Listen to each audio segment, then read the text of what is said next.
Dear friends, welcome to our channel. We are delighted to share with you different stories about love and betrayal from around the world. Now, let's begin our story journey today. Why do I need to sit at another table? Daniel asked quietly, his gaze sweeping across the elegantly arranged long table in the upscale restaurant where his wife Claire and her family were seated. Claire's father Thomas, a retired judge, stared at Daniel with sharp eyes as if he were a defendant in court. It's a family tradition, Daniel. Male spouses sit at the guest table during their first holiday dinner with the Harrington family. His words sounded like a final judgment. Daniel looked at Claire, hoping she would say something, defend him, tell her family how ridiculous this so-called tradition was. But Claire just shook her head slightly, mouthed sorry, then turned to her mother, suddenly pretending to be interested in the restaurant's decor. So Daniel was placed at a remote small table with several strangers for the entire dinner. No one introduced themselves to him. No one asked about his work or life. He was like an invisible presence, a ghost deliberately ignored in this upscale Canadian mountain resort. After dinner, Daniel intercepted Claire in the hallway. "What is going on here?" he asked, his voice filled with hurt and confusion. "No one spoke to me all evening, not even eye contact." Claire shrugged, her eyes darting around, avoiding his gaze. "That's just how they are. Don't take it too personally, dear. It'll be better tomorrow." Daniel stared at his wife. 10 years of marriage had taught him to see through her every micro-expression. She was lying. This wasn't some tradition. This was planned exclusion. "Fine," Daniel finally said, his lips curling into a calm smile. "I have my own ways too." Claire seemed not to notice the coldness in his tone. She just patted his arm and said, "Don't overthink it. Tomorrow we're going boating. It'll be fun." Daniel nodded, but his thoughts had already drifted far away. As a successful cybersecurity expert, he was accustomed to finding anomalous patterns and solving complex problems. Now, the problem before him was far more complex than any code. And in the next 24 hours, the Harrington family would discover what a serious mistake it was to underestimate Daniel Green. Their story didn't begin here. 10 years ago, Daniel was the technical director of an emerging cybersecurity company in Toronto, and Claire was a vibrant PR specialist. They met at a tech conference where Claire's company was handling the event planning. Daniel wasn't the type to immediately attract attention. His words were concise, his mind sharp, more accustomed to communicating with code than people.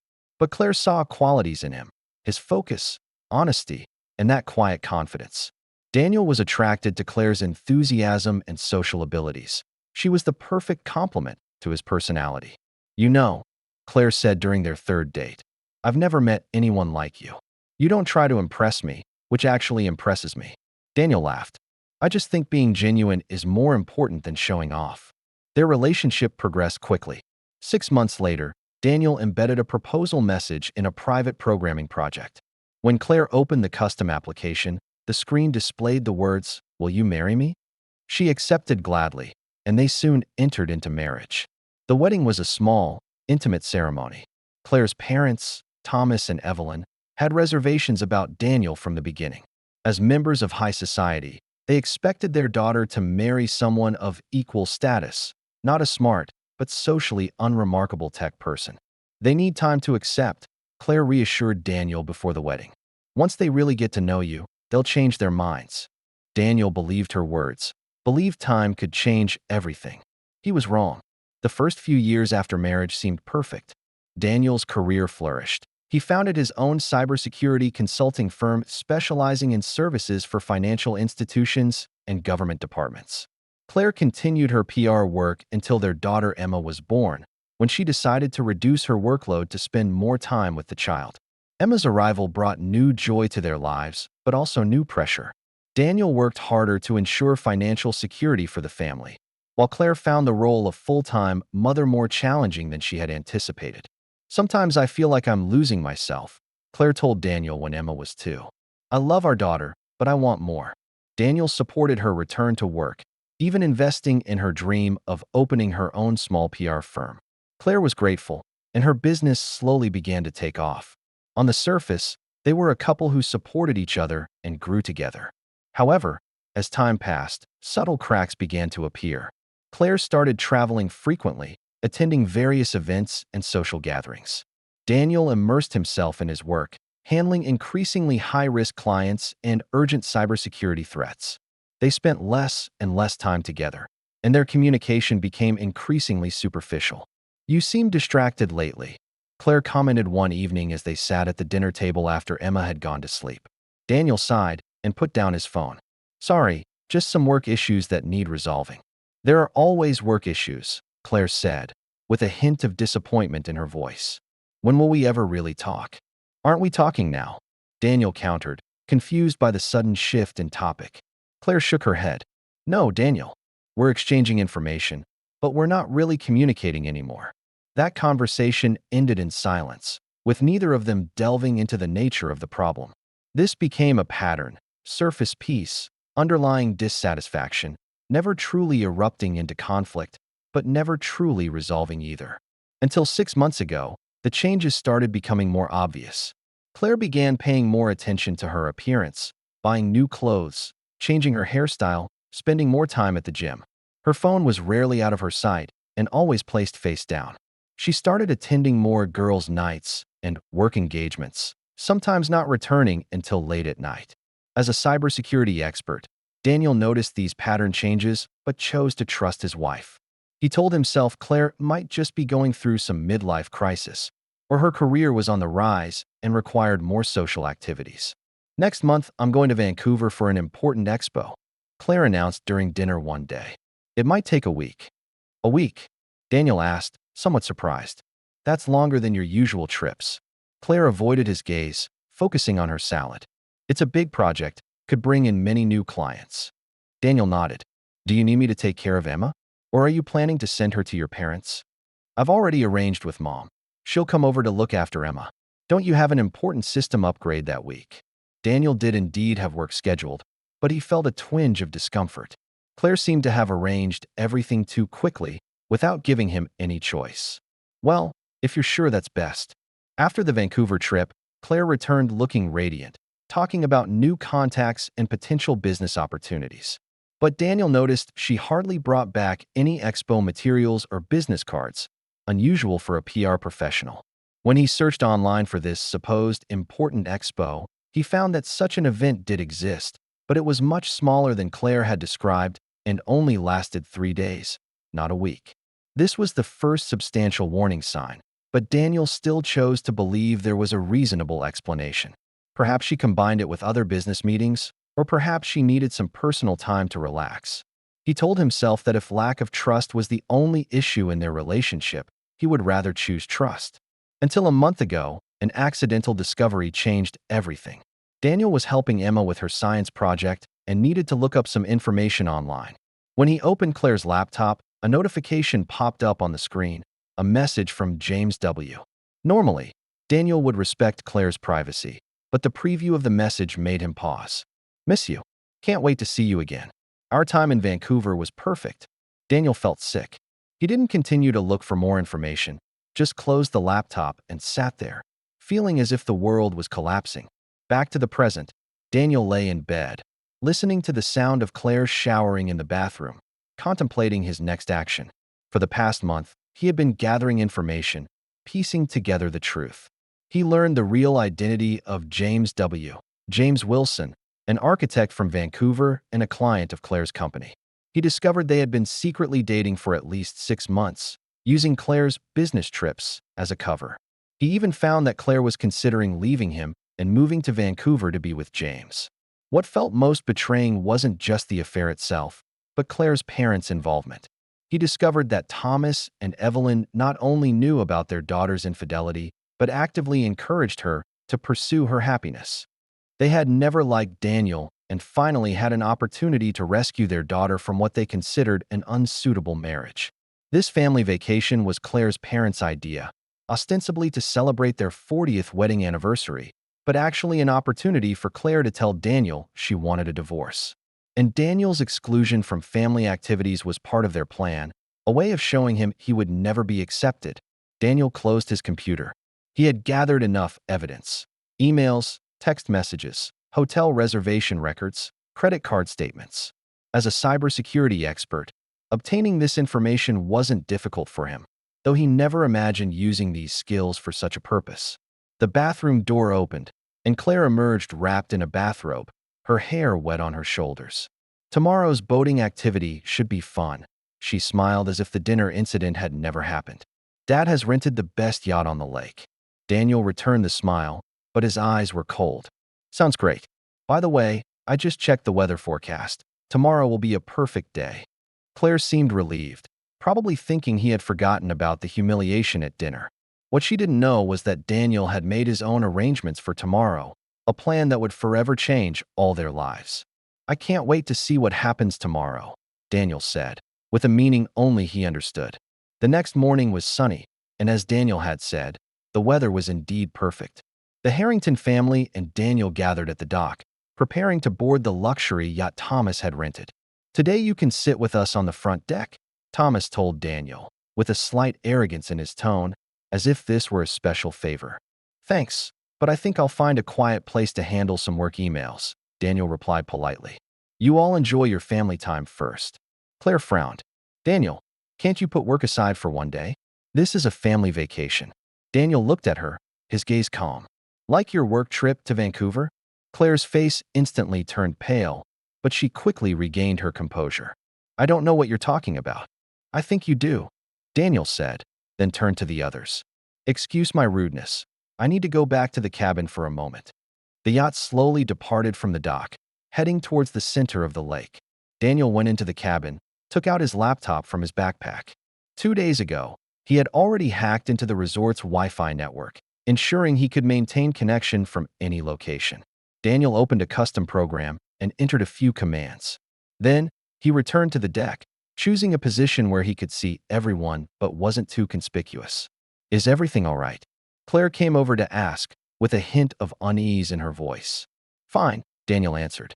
Just thinking about some things. What things? About trust and betrayal. Daniel looked directly into her eyes. About how people can lie to those closest to them, even convincing themselves those lies are justified. Claire's breathing became rapid. Daniel, if you have something to say, we can talk privately. Why talk privately? Daniel countered, his voice still calm. Shouldn't your family know the truth? Or do they already know?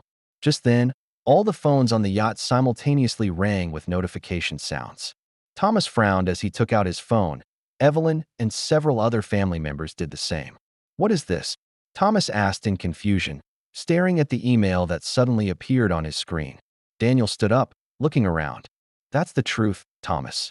All the communication records, photos, and videos between your daughter and her lover James Wilson. Now, they've been sent to everyone in your contact list, including your colleagues, friends, and extended family members. The scene instantly descended into chaos. Claire rushed toward Daniel, trying to grab his phone, but it was too late. The program had completed its execution, and hundreds of emails had been sent out, containing her secrets from the past 6 months. How could you do this? Claire screamed, tears streaming down her cheeks. How could I do this? Daniel repeated, emotion showing in his voice for the first time. You betrayed me, betrayed our marriage, betrayed Emma. And your parents not only knew, but encouraged you. Last night you isolated me as if I were some garbage not worthy of sitting at the table with the Harrington family. So yes, I have my own ways too. Thomas, his face ashen, charged toward Daniel. You madman, do you know what you just did? You've ruined my daughter's reputation. No, Thomas, Daniel said calmly. Your daughter ruined her own reputation. I just made sure the truth wouldn't be covered up. Evelyn covered her mouth, shocked at the content on her phone screen. Claire, is this true? Did you really, and Miss James? Claire couldn't answer, just collapsed in tears. Daniel turned to everyone. For completeness, I should also tell you that I've contacted my lawyer. Divorce papers will be ready tomorrow. As for Emma, I will apply for primary custody. Given that Claire plans to move to Vancouver to live with her lover, I believe the court will agree a stable environment would be better for Emma. No one spoke. A shocked silence enveloped the entire yacht. Oh, and one more thing, Daniel added, with a hint of sarcasm in his voice. Thank you for inviting me to this family vacation. It truly was a memorable experience. The next few hours were like a nightmare. The yacht returned to the dock early, and Daniel immediately packed his bags and left the resort. Claire and her parents stayed behind, trying to control the damage, contacting everyone who had received those emails. But once information is released on the internet, It cannot be recalled. By evening, Claire's infidelity had become the hot topic in their social circle. James Wilson was also affected. His wife immediately threw him out of the house after receiving the evidence. Daniel drove back to Toronto, feeling a complex mixture of emotions. There was no joy of victory, only grief for the breakdown of a 10-year marriage, and a slight bewilderment at his own drastic action. But whenever he thought of Claire's betrayal and her parents' arrogance, he knew he had no choice. At home, he had to face the most difficult task, telling Emma what had happened. He chose a simplified version, appropriate for a 7-year-old's understanding. Mom and Dad have some grown-up problems to solve. He explained as calmly as possible. We've decided to separate for a while. Did Mom do something wrong? Emma asked, her insight sometimes surprising. Daniel hesitated. We both made mistakes, sweetheart. But sometimes, even when people love each other, they might act in ways that hurt each other. Don't you love each other anymore? The question stung Daniel's heart. Love is complicated, Emma. Sometimes it changes form. But we both will always love you. That will never change. That evening, Claire called, her voice hoarse and desperate. You've ruined my life, she said. My clients are terminating contracts. My friends won't take my calls. You ruined our family, Daniel calmly replied. I just made sure you couldn't control the narrative and make me the bad guy. I never wanted to make you the bad guy. Claire protested. Really? Then why did your parents isolate me during the vacation? Why did you lie to our friends and family, saying I was an emotionally absent husband, giving yourself an excuse to seek comfort elsewhere? There was silence on the other end for a moment. I didn't know how to tell you, Claire finally said. I didn't know how to end it all without hurting you. So you chose to betray me, keep me in the dark, while plotting how to leave. Daniel's voice trembled with suppressed emotion. If you no longer loved me, Claire, you could have told me honestly. We could have ended the marriage civilly. I'm sorry, Claire said softly, but your reaction only proves my concerns. Look at what you did, Daniel. You used your technical knowledge to publicly humiliate me. That's not what normal people do. Perhaps not, Daniel admitted.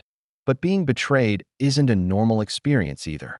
We've both let each other down, just in different ways. The call ended in a heavy atmosphere. Daniel knew that no matter how things developed in the future, his relationship with Claire had irreversibly changed. Revenge brought a certain degree of satisfaction, but also left a feeling of emptiness. This wasn't the ending he wanted, but it was the direct consequence of their actions. In the days that followed, events continued to unfold. Divorce proceedings were initiated, custody battles began, and property division negotiations reached an impasse. Claire's PR business was almost ruined, her betrayal becoming hot gossip in local high society. A week later, Daniel received an unexpected message. James Wilson wanted to meet him. Out of curiosity, Daniel agreed to meet at a neutral coffee shop. James looked haggard, obviously having experienced a similar emotional storm. I'm not here to blame you, he said straightforwardly. I just want to explain some things. I'm not sure there's anything to explain, Daniel responded coldly. Claire loved you, James said. She never intended to hurt you. Things just moved too quickly. Daniel shook his head. Love isn't an accident, James. Deception is a choice, a series of conscious decisions. You're right, James admitted. I just wanted to say, this isn't all Claire's fault. We both have responsibility. You knew she was married, knew she had a child, yet still pursued her, Daniel pointed out. So yes, you certainly have responsibility. James looked down at his coffee. My marriage was already dead in all but name. I thought Claire's situation was the same. That's the problem, isn't it? You both made assumptions, both found excuses to justify your behavior, rather than facing the truth and making honest choices. Their conversation didn't last long. There was no reconciliation, no forgiveness, just mutual understanding of what had happened. When Daniel left the coffee shop, he felt a strange calm. Meeting with James made him realize that in this emotional whirlwind, there were no real winners, only losers to varying degrees. 3 months later, autumn in Toronto brought cool air and changing colors. Daniel's life gradually established a new routine. The divorce proceedings were still ongoing, but the basic terms had been settled. He gained primary custody of Emma, while Claire received generous visitation rights. The property division was basically fair, and considering the blow to Claire's career, Daniel even agreed to give her additional financial support. This didn't mean he forgave her. Instead, he chose to focus on creating a stable environment for Emma rather than dwelling on anger and revenge. "Daddy, when will we see Mom again?" Emma asked one Saturday morning as they prepared breakfast. "Next weekend, remember? You'll spend the entire weekend with Mom at her new apartment," Daniel answered, trying to keep his tone light. "Where is her new apartment? Is it still in Vancouver?" Daniel paused. Claire ultimately didn't move to Vancouver with James. In fact, as far as he knew, their relationship ended shortly after the scandal broke. James returned to his wife, trying to save his own marriage, while Claire stayed in Toronto to rebuild her life. "No, sweetheart, Mom's apartment is right here in the city, not far from us." Emma nodded, seemingly satisfied with this answer. "I wish you could be friends again." Daniel felt a stab in his heart. "Some things are more complicated than friendship, Emma. But we'll both do our best to make sure you feel loved and safe." At the office, Daniel immersed himself in work, putting most of his energy into the company's expansion plans. His cybersecurity consulting business had actually grown over the past few months, partly because he could focus more on work, no longer distracted by family issues. "Daniel, someone is here to see you," his assistant Jennifer informed him through the intercom, with a hint of hesitation in her voice. "Who is it?" "Evelyn Harrington." Daniel felt a wave of surprise.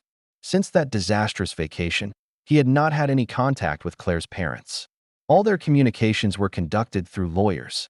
"Show her in," he finally said, arranging his desk and thoughts. When Evelyn walked into the office, she looked much older than Daniel remembered. Her posture was still elegant, but the pride in her eyes had been replaced by something akin to sadness. "Daniel, thank you for seeing me," she said, her voice softer than before. "Please sit." Daniel gestured to a chair. "I must admit, I'm surprised to see you." Evelyn sat down and looked directly into Daniel's eyes. "I've come to apologize." This was the opening Daniel least expected. "Apologize?" "Yes, for our attitude towards you, for the role we played in Claire's situation.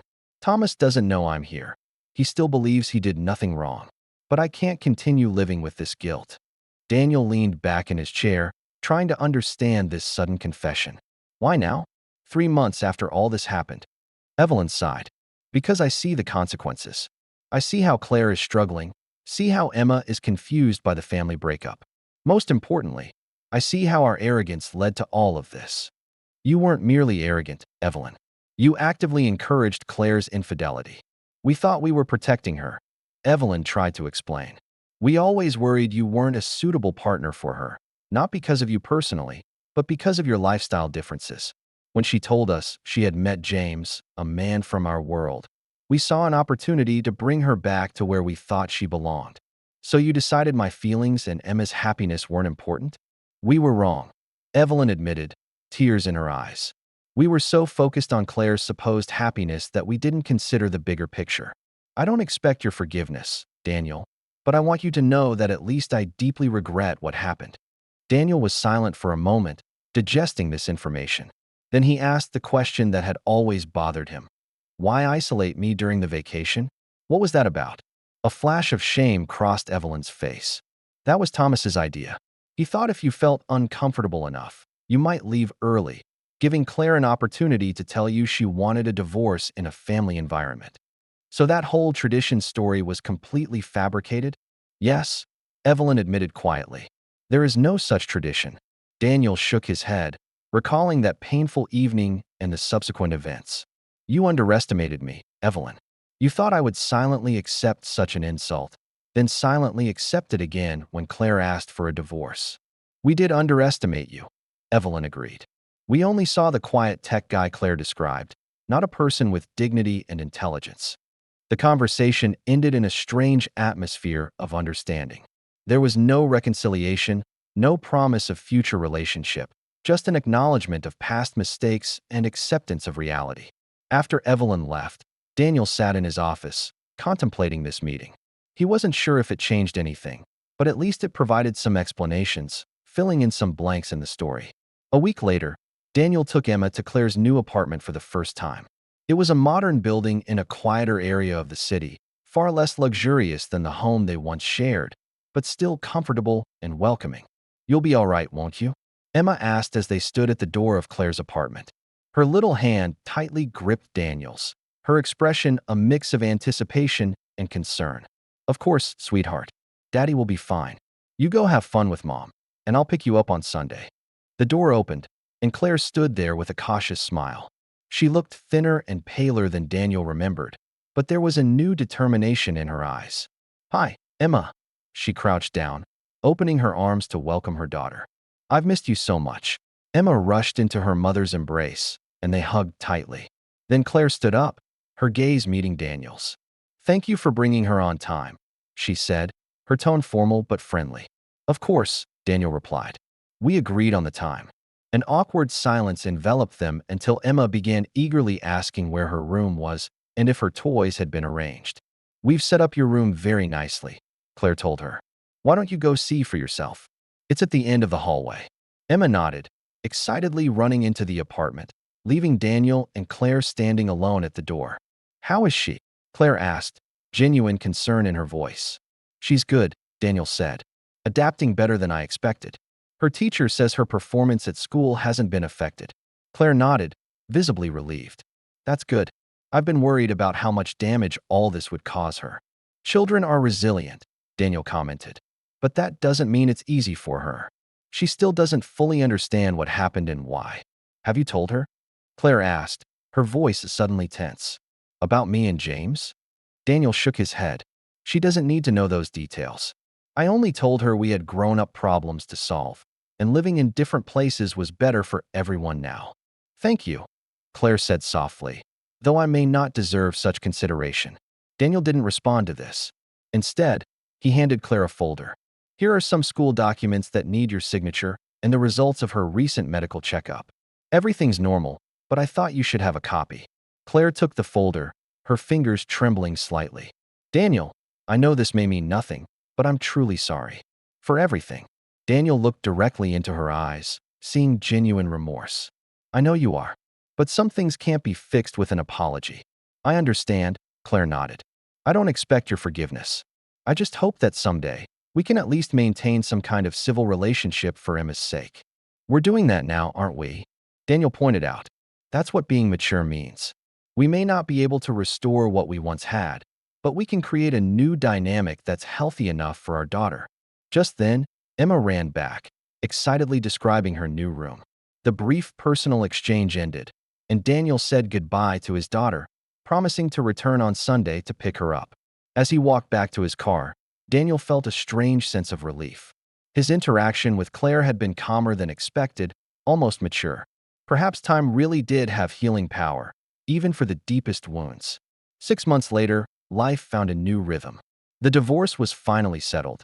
The custody arrangements were working well, and Daniel and Claire could even communicate politely at Emma's school events. On the surface, everything was moving forward. But deep inside, Daniel still felt an inexplicable emptiness. His career was thriving, Emma was flourishing in her new environment, and he had even started dating occasionally.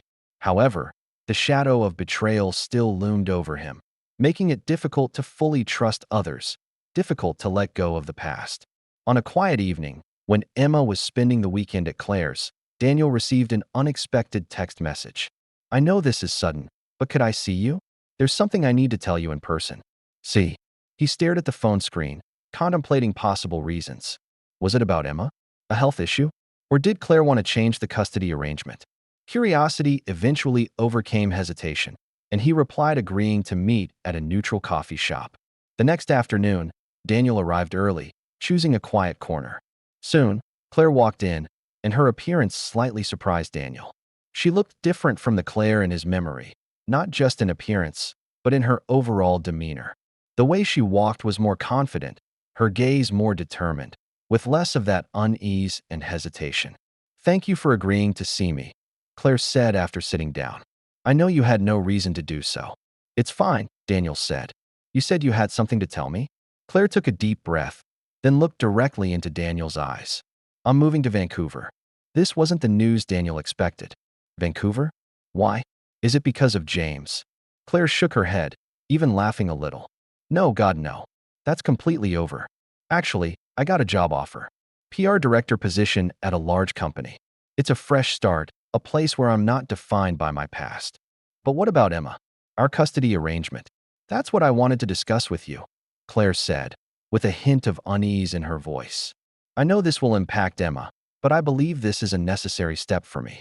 I need to find myself again, in a place where no one knows my mistakes. Daniel leaned back in his chair, absorbing this information. So you're prepared to give up primary custody?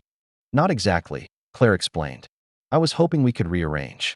Maybe Emma could stay with you during the school year, and with me during summer and long holidays. We can fly back and forth. I know it's not ideal, but it's more convenient for you, Daniel said, with a hint of bitterness in his voice. Claire looked directly into his eyes. Yes, frankly, it is more convenient for me. But I won't pretend this is for Emma's benefit. This is for me. I need this, Daniel. In the past year, I've lost everything. My marriage, my reputation, my parents' respect, most of my friends. This job is my chance to rebuild my life. Daniel realized that the Claire sitting before him was fundamentally different from the woman he once knew. The old Claire would have made excuses, used flowery words to mask selfish motives. But this Claire was openly admitting her choices were based on her own needs, not trying to package them as consideration for others. You've changed, he commented. Claire nodded. Painful lessons are often the most effective. Losing everything made me understand my past behavior patterns and how they led to all this. Daniel thought for a moment. I need time to consider this new arrangement and to discuss it with Emma. This will be a major change for her. I understand, Claire said. I don't expect an immediate answer. I just wanted to tell you in person, to give us time to plan. They continued discussing details, their tone professional and calm. No accusations, no arguments, just two adults trying to make the best decisions in a complex situation. As they prepared to leave, Claire hesitated, then asked, Do you still hate me, Daniel? The question made Daniel pause and reflect. He looked back at his emotional journey over the past year, from shock to anger, from revenge to numbness, to this strange calm he felt now. I don't hate you, Claire, he finally answered. Hate requires too much energy, and I choose to use that energy elsewhere. I don't trust you, I won't forget what happened, but I don't hate you. A flash of relief crossed Claire's eyes. That's enough for me. Thank you for your honesty. They said goodbye outside the coffee shop, each walking in different directions, symbolizing the diverging paths of their lives. 3 weeks later, Daniel sat in his lawyer's office, signing the modified custody agreement. After multiple conversations with Emma and careful consideration of various options, he agreed to Claire's proposed arrangement. Emma would live with him in Toronto during the school year and travel to Vancouver to stay with Claire during vacations and holidays. Are you sure this is what you want? His lawyer Sarah asked. She had been advising him throughout the divorce process. It's the best adjustment for the current situation, Daniel answered. Emma understands her mom needs this fresh start, and she's excited about spending holidays in Vancouver. That's very mature, Daniel, Sarah commented. Considering everything, you've handled this with great dignity. Many people would use such a situation to punish their ex-spouse. Daniel recalled his act of revenge, the scene on the yacht when he exposed Claire's infidelity to everyone. That wasn't his most dignified moment, but it was necessary. It brought the truth to light, prevented Claire from controlling the narrative, prevented her parents from marginalizing him. I've already done my punishing, he said quietly. Now it's time to look forward. After signing the documents, Daniel walked out of the law office into the warm summer sunshine. He took out his phone and called Emma, who was staying overnight at a friend's house. Hey, sweetheart, I just signed the papers. Everything's arranged for you to spend the summer with Mom in Vancouver. That's great, Emma replied excitedly. Thank you, Daddy. I know this isn't easy for you. Daniel smiled, surprised by his 8-year-old daughter's insight. The most important thing is that you're happy, Emma. As long as you can adapt to this arrangement, I'm fine. After ending the call, Daniel decided to walk home rather than call a cab. He needed time to think, needed the city's bustle to dilute his thoughts. The past year had been the most difficult period in his life, but also the most enlightening. He learned important lessons about trust, betrayal, and resilience. He discovered his own boundaries, understood the difference between forgiveness and forgetting, and recognized that sometimes the best revenge isn't continuing to hurt the other person, but not letting their actions define your future. As Daniel walked past a park, he noticed a young couple pushing a stroller, their faces radiating happiness. He couldn't help but remember how he and Claire once were, full of hope, with expectations for the future. Those memories no longer hurt so much. They carried a gentle sadness, an acknowledgement of what was lost. His phone rang with a text message from Claire. "Just heard you sign the papers. Thank you. I promise to try my best to create a wonderful summer for Emma. I know we can't go back to the past, but I hope we can create a healthy future for her." Daniel stopped, considering how to respond. Finally, he simply wrote, "We'll both do our best to make Emma happy. Best wishes in Vancouver." After sending this message, Daniel continued his walk. The sky began to darken, and the city lights gradually lit up. In the distance, he could see the outline of his apartment building, the home now shared only by him and Emma. It wasn't the life he had dreamed of, but it was real. It was his own. Through pain and betrayal, he had found a new strength, a courage to face an unknown future. As Daniel walked into the apartment building, the doorman nodded in greeting. "Good evening, Mr. Green. How was your day?" Daniel thought for a moment, then smiled and replied, "It's a new beginning." As the elevator rose, Daniel realized that the true power of revenge isn't in hurting those who hurt you, but in refusing to let their actions define your future. Claire chose betrayal, and he once chose revenge. But now, they both chose to move forward, albeit along different paths, for their own benefit and for Emma's. This wasn't a perfect ending, but it was a real ending to one chapter and the beginning of a new one. In the story of life, perhaps this is the best result we can hope for. 1 year later, Vancouver International Airport in Canada was bustling with the energy of summer travelers. Daniel stood in the arrival area, holding a small sign that read, "Welcome home, Emma," decorated with her favorite cartoon characters. "Daddy," a familiar voice cut through the crowd, and then Emma rushed toward him, launching herself into his arms. "Hey, princess." Daniel hugged her tightly, feeling that infinite joy only a father could understand. "I've missed you. How was Vancouver?" "Awesome," Emma said excitedly. "Mom took me to the aquarium and the science center and Stanley Park. You should see how tall the trees are there." Daniel smiled, listening to his daughter's enthusiastic account of her adventures. Behind Emma, Claire approached, pushing a cart full of luggage. "Hi, Daniel," she nodded in greeting. "She's been talking all the way about how excited she is to see you." "Thank you for taking good care of her," Daniel said, his tone friendly but maintaining a certain distance. "Looks like you had a good time." "We did," Claire said, then turned to Emma. "All right, sweetheart, time to say goodbye to Mom. Remember what we agreed on, right?" Emma nodded, hugging Claire again. "I'll remember to call every night, Mom. I love you." "I love you too, baby," Claire said softly, kissing her daughter's forehead. "See you in September, okay?" Daniel took Emma's luggage, and the three of them walked toward the exit. To passers-by, they might have looked like any divorced family conducting a custody exchange. No one would guess the storm they had weathered and how they had survived it. When saying goodbye in the parking lot, Claire hesitated, then said to Daniel, "I was thinking, if you're willing, maybe next summer you could come to Vancouver for a few days. So Emma doesn't have to fly alone, and you could see our life there. As friends." The proposal surprised Daniel. "As friends." Claire nodded. "I know we'll never go back to the past, Daniel. Too much hurt, too many mistakes. But perhaps, for Emma's sake, we can find a way to be not just co-parents, but some degree of friends." Daniel looked at Emma, who was curiously watching a bird flying overhead. Then he looked back at Claire, this woman who had once hurt him so deeply, now offering a possibility of peace. "I'll consider it," he finally said, his tone both reserved and open. "Not now, but maybe someday." Claire nodded, accepting this answer that was neither a promise nor a refusal. "That's enough. Have a safe journey, both of you." Daniel and Emma got into the car and began their journey back to Toronto. When the city's outline disappeared from view, Daniel asked, "Would you like to listen to some music, Emma?" "Yes," she answered enthusiastically, then suddenly became serious. "Daddy, do you still hate Mom?" The question surprised Daniel. He carefully chose his words. "I don't hate your mom, Emma. Complex adult things happen between us, but it's not hate. Sometimes people make choices that hurt each other, even when they don't mean to cause harm. Then why can't you be together again?" Daniel sighed. "Because some things, once broken, can't be completely repaired. But that doesn't mean they had no value, or that we can't create something new from the pieces." Emma thought for a moment, then nodded. Like my mosaic art project? I broke the tiles and then used the pieces to create a new picture.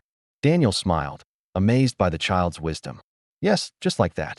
Sometimes life breaks our expectations, but we can use those pieces to create new, beautiful things.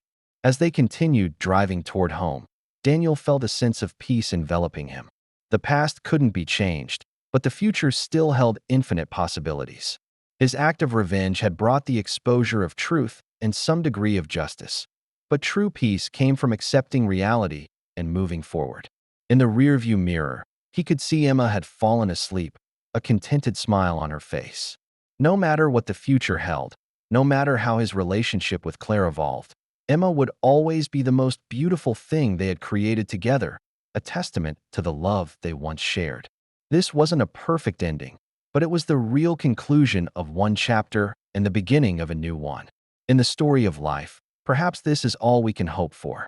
If this story resonated with you, please don't forget to like, share, and subscribe to our channel for more compelling content. We look forward to seeing you in our next story.